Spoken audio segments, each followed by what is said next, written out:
Maybe just let you settle down there. I'm Maureen Kelleher. I'm one of the curators here at Ireland's Edge, and it's lovely to be with you today. I'm particularly delighted to have this panel with me because the inclusion of what we're going to talk about now with design is something that we were very motivated to include from the very beginning. I suppose just to give you some context, when we started thinking about some of the questions around Ireland's Edge in the beginning, it was 2011, 2012, 2013. It was pre-Creative Ireland. It was pre the Year of Design in Ireland. And it was actually at a time when the STEM agenda was being put forward for the very first time. And I remember having a conversation with some people who were putting that policy together. And we were talking to them about, so from my other part of my life, I work in business. When I look at innovation, and particularly all the talk of innovation that was coming out of the US in particular, it was all about a STEAMed agenda, actually. But none of that seemed to be reflected in the time. And so talking about the report that was being put together for the Department of Education at the time in STEM, remember they said to me, Siobhan, we're so far behind in STEM, we just have to focus and get up on that. Like we don't have time to be considering now STEAM or STEAMed, whatever you want, which I think is something actually, is that we've obviously made a huge journey on that, even in the last 3 or 4 years. But, you know, as we look here at Ireland's Edge to bring all these disciplines together, I think the role of elevating design is something which is going to be a hugely important part of. And in many ways, when we look at the sciences, it seems to me that kind of the spectrum from R to D in the sciences is more understood. And I often think that there's a piece here between the art and design world, which is that from the pure and the abstract to the more applied. And really, the whole can only be healthy when the entirety of the ecosystem. So on that basis, I'm thrilled to have this panel here of designers. I'm delighted to have Kim Mackenzie-Doyle, who is the President Emeritus of the Institute of Designers in Ireland.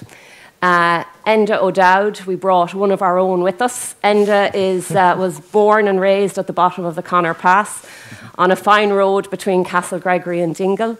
He is the head of the Masters in Medical Device Design in NCAD. And Enda and I had been having this discussion about the role of design and innovation over a number of years, and he had actually talked to me previously about the case study of his relationship between NCAD and Hollister. And I remember actually when Tina and I were driving down to visit with, we were being kindly hosted in Coca-Cola over a year ago now to have some of this discussion with Anne-Marie and Joanne and all the people from Coca-Cola. We're passing Hollister, and I remember saying, oh my God, I hope that's the one Enda was talking about. So it was, and on that basis, we're thrilled to have this morning Michael Murray, because I think really the collaboration here, like, has made evidence just from an academic perspective between them, but the story of Hollister in particular and the role of design and innovation, which is globally leading coming out of Ballina, is hugely interesting. So, Kim, I'm going to ask you to speak first to say, what is design? How in Ireland should we think about design in its broadest context? What's its contribution? And where do you think we're at in the journey now? A very interesting question. So basically, just to frame design, a lot of people assume design is aesthetics or an end part of a project. But design really is about how things actually work and function. It's very practical. A lot of people assume that it's applied, but when it's actually embedded, that's where you get the massive success. And Hollister is a great example of that. When businesses engage with design, it's a wonderful opportunity to actually really connect with your customers. So design can be the link between technology and the user, or it can be the link between potentially art. And that's where I think design kind of suffers a little bit because of the actual word itself. It's one of these cool words that can be tagged onto everything.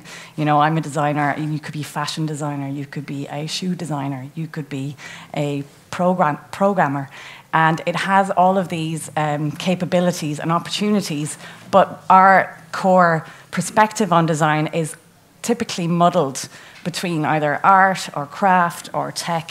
And I think other countries have a fantastic, clarity on design, what it means. So Japan is an incredible example. When you imagine Japanese design, you get an image in your head straight away.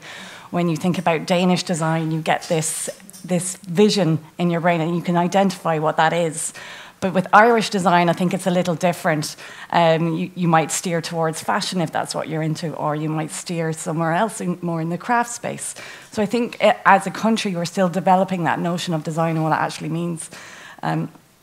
What's really interesting, and what came out of the Year of Irish Design, I don't know if anybody ever remembers Dublin Airport, but the storytelling of design is absolutely incredible. And I think as a designer, I try to frame my job, because my parents still don't even know what I do still.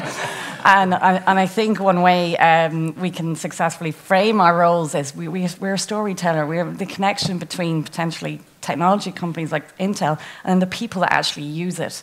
So we find out these opportunities by actually really engaging with people, real people, and finding out those kind of key moments of magic and making those connections really happen through product. And that could be a physical product, or it could be an app, or it could be really anything. So design has a massive opportunity. And just a great example we were talking about is countrywide. So Helsinki has a chief officer of design. There's one recently appointed in LA, and this is about future-forward thinking, about actually planning cities and planning towns with design at the forefront. Really understanding how people live and will work in the future, how they connect with spaces, how they connect with objects. It's really massive, and I think we're very behind the times on that. There's still Irish companies going to the US for design when some of the most successful Irish designers in the world are just on your doorstep, all around Ireland, not just in Dublin. We have incredible designers in Ireland that are competing on an international stage, and yet a little bit invisible because of that notion of design is a little bit still muddled, unfortunately. And how is the health of it, Kim, at kind of a level now coming out of the education system, or at the more junior? Is it changing at that level as kind of the roles of the designer gets clearer, albeit maybe we're not developing it to its fullest scope here in Ireland? But are we progressing, or what else should we be doing if we're not going at the right pace? It's a sticky question, because I was outside the lecture here. We'll ask him it too. I've always thought that there was a little bit of a gap between students coming out of college and into industry, and I don't think it's up to colleges to have fully formed industry-ready students. I do think you have to leave them a little bit fresh-faced so that they can specialise potentially in an area. But they have to have, obviously, the groundwork done. But you'll always get kind of those incredible students that are the unicorns, that have the total package, and they will absolutely fly, and they're wonderful ambassadors for design. But it's, again, there's potentially a little bit of an issue there, where a lot of the courses in the country, you don't need a portfolio to get into. So your first year, you could be just drawing a straight line to get up to A level. And potentially, I think if we value design more and have more expectations on the students coming up, then they will work harder to achieve that level and hit the ground running in the education system. And in that, one of the thinkers, or one of the designers that I find most interesting in this was John Maida, who was formerly the head of the Rhode Island School of Design, he's gone through, Silicon Valley venture. So he's gone from leading that into Silicon Valley venture capital companies, now out to another technology company. One of the things I found very interesting about what he says is, as you say, the challenge to put the scope on design is from the classical framework to now design thinking, which again needs to be understood and embraced in its fullest sense, to the computational design, and we're going to talk about it later too with John Naughton, whereas we look at these products now which have ongoing attributes of our life. We understand more than we possibly ever did about cognitive bias, about the tendency for us to go with our impulses over what our intentions are. The role of design for good in terms of helping us make good choices is probably even more pertinent than it ever was before. Absolutely, and I think a key role for a designer is to have empathy and really understand why people want certain things and act as an advocate for the user.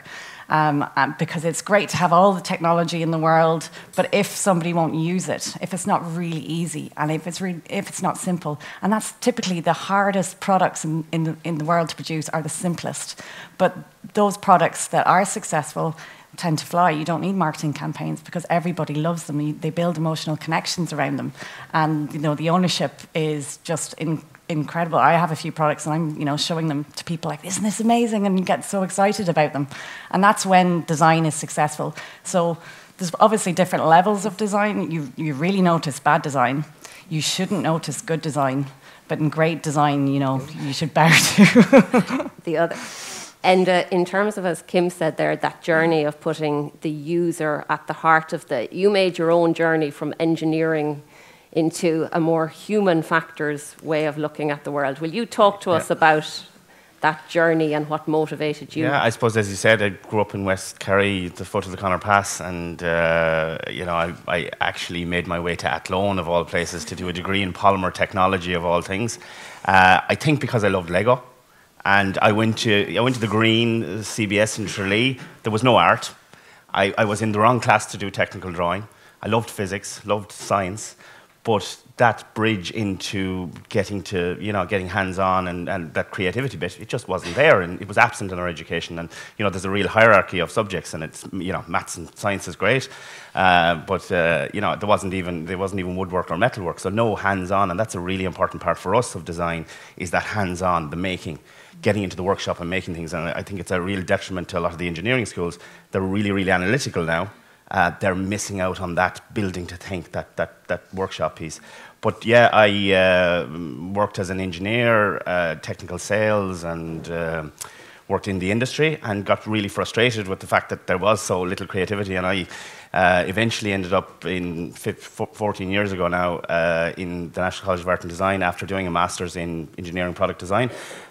Teach materials and manufacturing, the physics of how things work. And now in the master's course, I have lots of frustrated engineers coming in, going into a studio with designers. And that's a really important part of what we do, is we take engineers and designers and we put them in a room together. And there's a big difference between an engineering education, or the education I went through, and a studio-based education. And will you explain some of the difference? Studio is a place where it's possibilities. It's how might we questions, and nobody's an expert. So you're in a room with people who have little bits of bit of knowledge of this and bit of knowledge of that. I often have students coming in working on projects, and they know more about it because of their research than I do. But you push people out and you go, do your research. Research with users. The first thing we do in medical devices is go to the hospitals. Do you know any clinicians? Do you know anybody who has this problem? Can you get into their house? Working with Hollister is fantastic because Hollister produce products at the cutting edge of human factors. People with dexterity issues, people who have to use products 4 or 5 times a day in all sorts of settings. Really difficult products to use. I mean, some of the products are intermittent urinary catheters are often used by wheelchair, by spinal cord injuries. It's bad enough to end up in a wheelchair, but when you realise that your bowel and your bladder aren't working properly and you have to use products, it's a huge issue. It's an empathy issue. We get a retired nurse from the National Rehabilitation Hospital to come in and talk to the students about this. But I always think it's the Hollister projects are always the kind of cutting edge of human factors for us in many ways. So explain the term human factors. Human factors is interchangeable with ergonomics, so they're both the same term. But it's the idea, I always think it's like designing from the outside in. So we have a lot of companies and universities and everything that are driving technology. So, you know, we've worked with Tyndall Institute in UCC, and they're amazing. These guys are at the cutting edge of microelectronics and do amazing things. The places, they have amazing technology, but they're driving the technology. Whereas we're going, no, we're driving from the user side. So we're going, okay, we're going to build this thing, and then we're going to put the technology in. So we're starting from the outside in, and starting with the user and saying, well, what does the user need? And not just surveys and stuff like that. You have to observe people. You have to see, and you have to empathize with them. You have to get into their shoes. So if we're working a surgical instrument, we'll get the students to gown up and, you know, put one of them on the table, and they'll gather around and they'll try and mimic the procedure. Be the surgeon. Exactly, and you go running through scenarios, storyboards. There's a huge amount, and you know, I've had engineers in my class, and they're going, there's no reason why engineers shouldn't know this stuff. You know, how to be able to quickly fashion a sketch model, try it out with somebody. You know, we're really good at designing products for one moment in time, but you know, it's in different contexts, it's in different uses and scenarios and stuff like that. You know, personas is really important. So they're all tools that we use to create better designs and have that jumping off point rather than driving the technology. You know, in Hollister, they will have people driving technology as well, but those have to come together. So you have to, obviously, you know, for every designer, you probably need 100 engineers and scientists to get a product over the line, yeah. You know, with regulations and all those other pieces. But it's the cycle of analysis and synthesis. So I always think the analysis bit, you know, design is an iterative cycle of analysis and synthesis. So you're doing analysis, you're researching, then you're synthesizing something, and then you're beating that idea to death. Pushing on again. Yeah, and you know, and not being afraid to fail, you know, over and over again until you get to the right product. Because particularly with medical devices, really regulated. So you can't just, you know, come up with... And for most of what's made in Ireland, the regulating authority is the US FDA, in effect. In effect, it is, because... Will you tell us just about that and what that means? Well, that means that if you have a startup in Ireland and you're a completely indigenous Irish startup, you are always looking to the US because that's the biggest market, and it's where the premium, that's where the highest premiums are as well for medical products. It's changing a little bit. At the moment, the European regulations are changing, so we have new regulations coming in Europe. The FDA are becoming more approachable, apparently. This is what I hear in industry. And the Europeans are becoming more maybe difficult to deal with, or certainly will have tighter regulations. But the US FDA were the gold standard, but I don't know, recently it's getting some bad press because products are getting to market too quickly. There's ways around doing clinical trials and stuff like that, but it's a massive changing. And another reason why the designer is really important in this ecosystem is the complexity of products. So you have now you could have a physical product, but it could be tied to a screen somewhere. It could be tied to big data. There could be somebody on the other end. You know, the next step in medical devices is we don't need a device at all. So we've gone from being really invasive, cutting people open, to minimally invasive, and the next step is the phone in your pocket is going to be monitoring you and telling how good how well you're doing, and stop you actually having to go in for that procedure. So that kind of complexity is you know, not just regulation, but all the change in technology, that convergence of technology, which is coming into, you know, you might be in the physical product space and are brilliant at your field at the moment, but the next disruption could be Google or Intel or whoever. You know, Apple's new watch is a Class 2 medical device. So that's where it's heading. And maybe to come to you, following on from what Enda said there, Michael, you're a man from Ballina. Yeah. Hollister is here about 40 years. Yes, kind of same age as ourselves, and early middle age and looking well on it. We'll go with that. We will.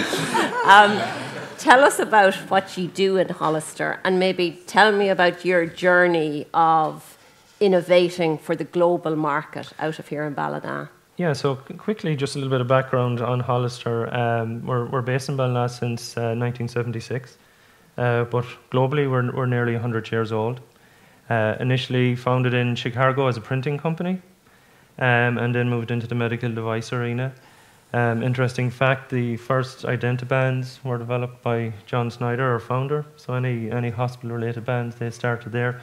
We have two kind of key product lines, ostomy care and continence care. Really, there's been a big transformation in Hollister in the last 10 to 15 years. If we look back 10 years ago, we were a 300 employee company. If you look today, we're 800. Why has that happened? It's all around R&D, investment, creating new products. Interesting fact for some of the local people here, one of our key products that has led to the transformation and the growth in Hollister, the proof of principle was developed with a vegetable steamers from Noel Coleman's here in town. So that proved the principle. Noel would be delighted to hear that, but it's not and always... what problem was the steamer from Noel Coleman's critical in solving at the time for you? We heard him talk about steam and vapour this morning. It was a product that was activated by steam or vapour. So we got the vegetable. You needed proof of concept. We needed proof of principle. So we got a 3-tier steamer, hung all the products in it, switched it on, and stood back, and there we go. But it just shows the basic ideas, the basic principles are the foundation and the building blocks for all the great products. We now have 400 associates working on those product lines, so it's a great success from a Ballina point of view. But kind of more so back to our culture and beliefs. You know, our key mission in Hollister is to make life more dignified for people who use our products. Whose lives are incredibly compromised from a absolutely dignity and many other perspectives. Absolutely, for sure. Enda touched on it. People are very interactive with our products. They wear them, they insert them, they use them 5 or 6 times a day. You know, if they were here today, it would be in their bags, it would be on them. So very personal, and a key element for us is to have that human-focused design, that connection with the user. So we always start by, you know, what are the problems? And it's hard to do. You've asked somebody, you know, how did you get here today? They'll give you 10 steps, but for sure there was 30 steps in it. And this is where the human factors assessment and really trying to understand the levels of work and steps that people come into it. In terms of Hollister, we've made a targeted approach as an R&D facility. So it's okay to say, you know, we want to be innovative and creative, but you have to do things to get there. We have a team that's grown from 4 of us you know, in 1999 to over 30 now. You know, we have material scientists, chemists, industrial designers, new product development engineers. So, you know, there's a real targeted approach to make it happen and make it work. If you take an example, I've seen it once. If you fold your arms, if everybody try it. So fold your arms. Now try and do it the other way around.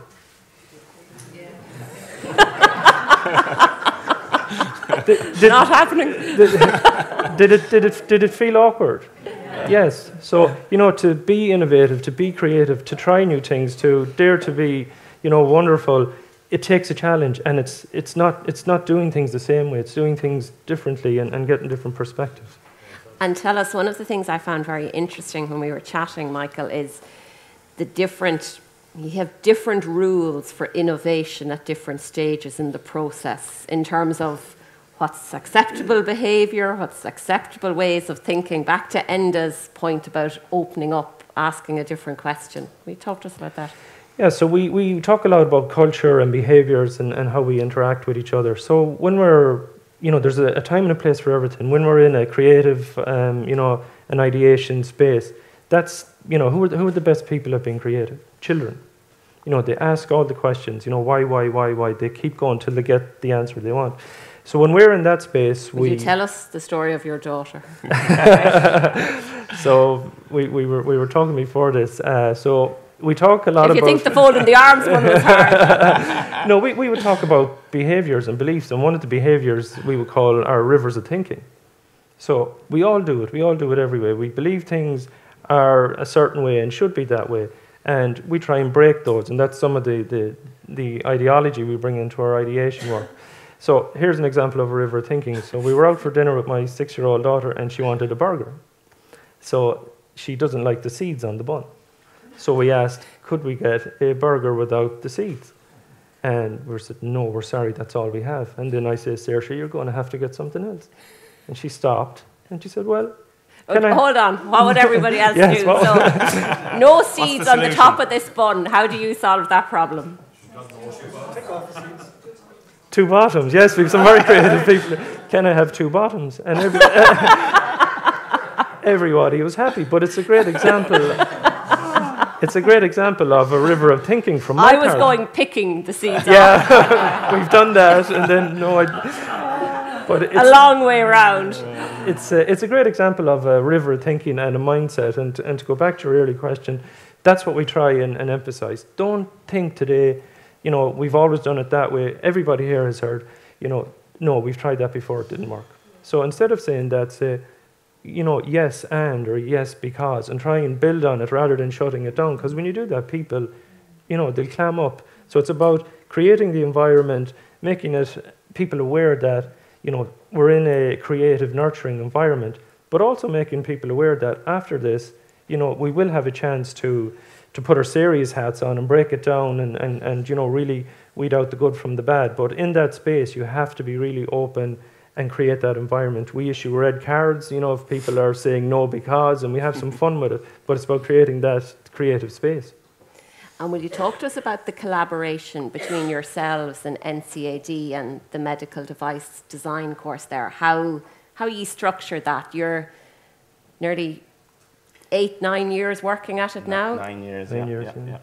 So we usually work together to create a brief, and usually a nice open brief, because we've usually got 15 students working on this, and we get a team of students, and whatever the brief is, they have to do that research. So again, they talk to the urology nurses, they talk to users, they do some fantastic empathy exercises and research. They're going around in wheelchairs, they're taping up their hands, they're trying to be that person who has, dexterity difficulties, checking out different products and stuff like that.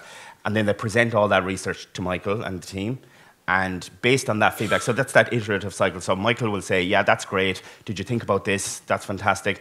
And then every student in the class gets to come up with 3 different ideas, ways of solving the problem.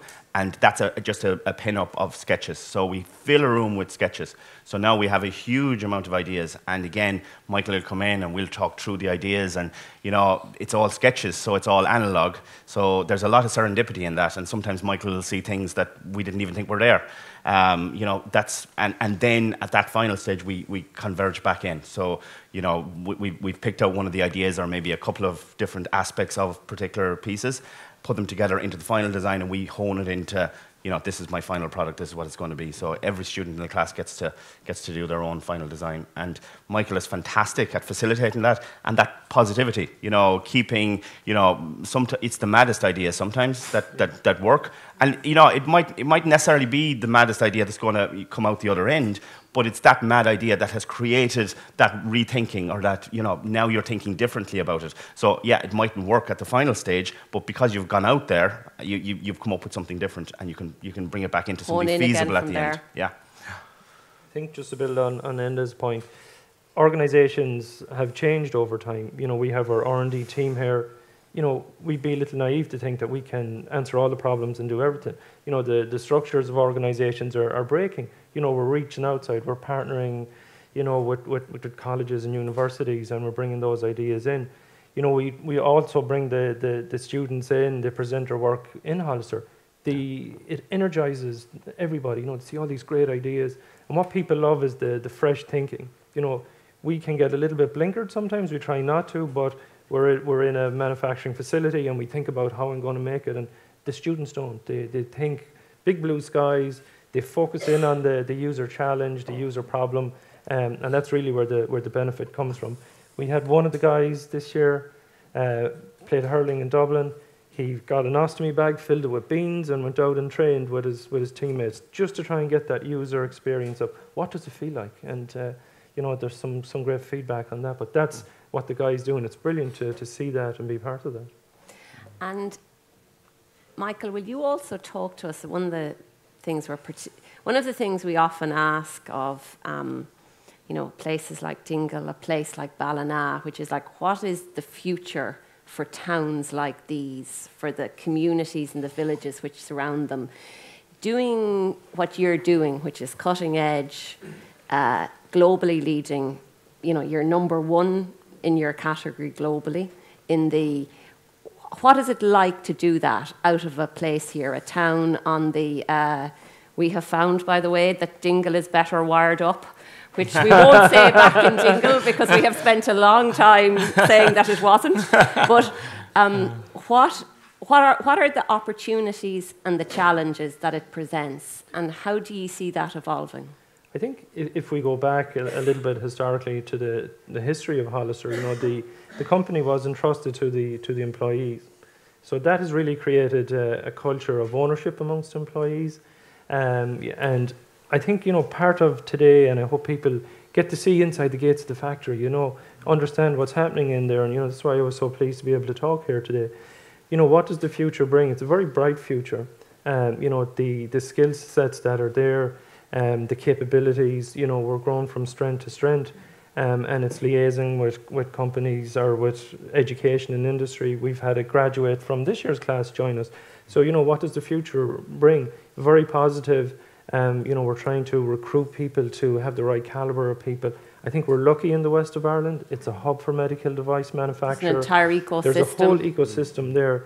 You know, another kind of interesting or really important point, the founder of the company, John Snyder, he wanted the company, he wanted Hollister to mean something to the community. So he moved west. He placed it in Ballina on a 40-acre site.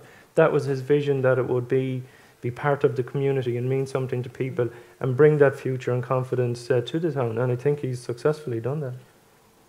It's a very interesting story out of a town like this. A town like this.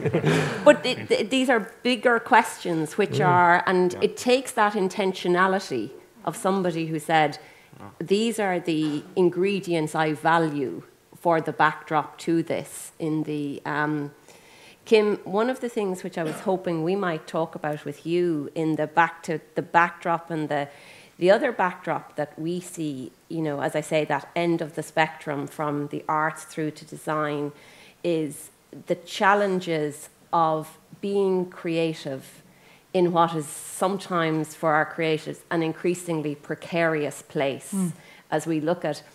And this, I think, is a very interesting policy question for the country. In the like, I work in the full-time pensionable employment. I have only ever worked in that sector. And to the extent I can be creative, it is only within that framework. And I would hate to think of what I might not be able of outside of that.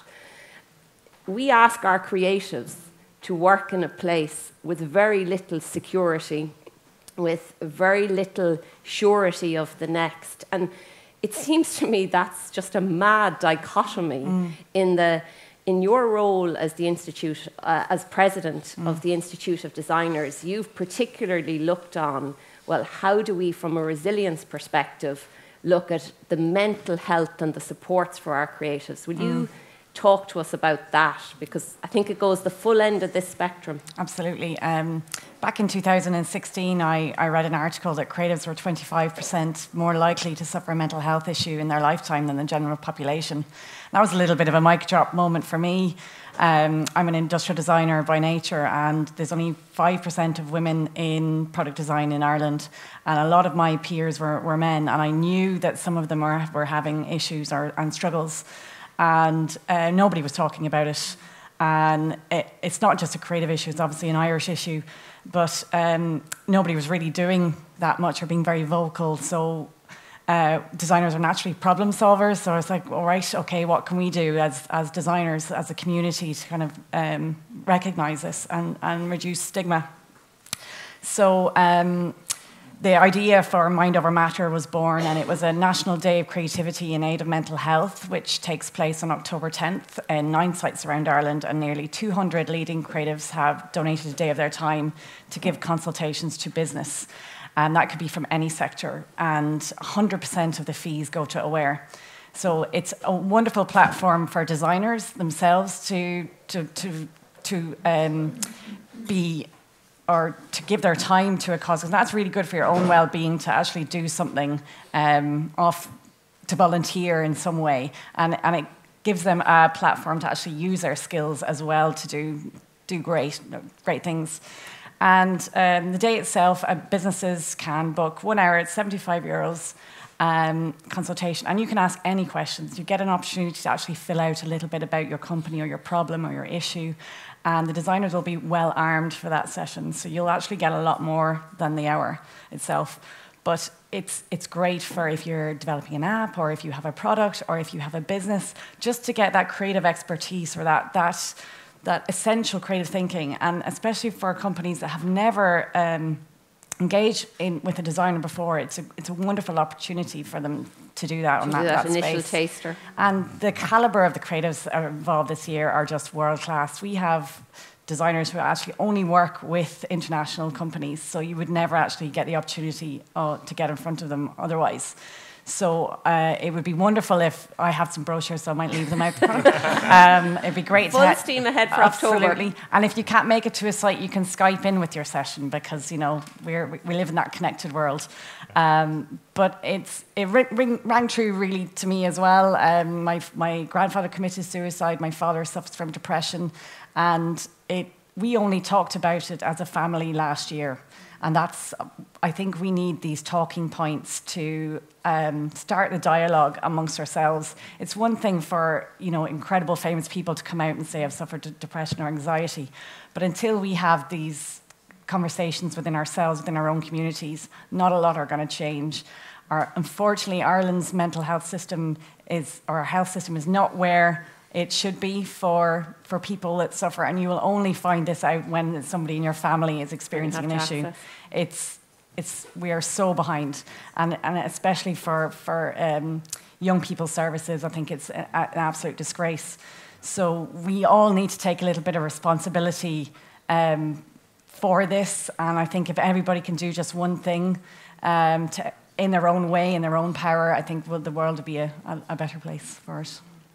And ladies and gentlemen, I think Kim has left that on a very sincere and I think I want to just thank all three of you, because I think the generosity which is embodied in the mind over matter, the generosity of individual spirit and the care for community is entirely exemplified in the presence and the stories of the three of you. So thank you for your time this morning. And it was a pleasure to have you. And I'm delighted Design has made it to Ireland's Edge. Thanks, Mara.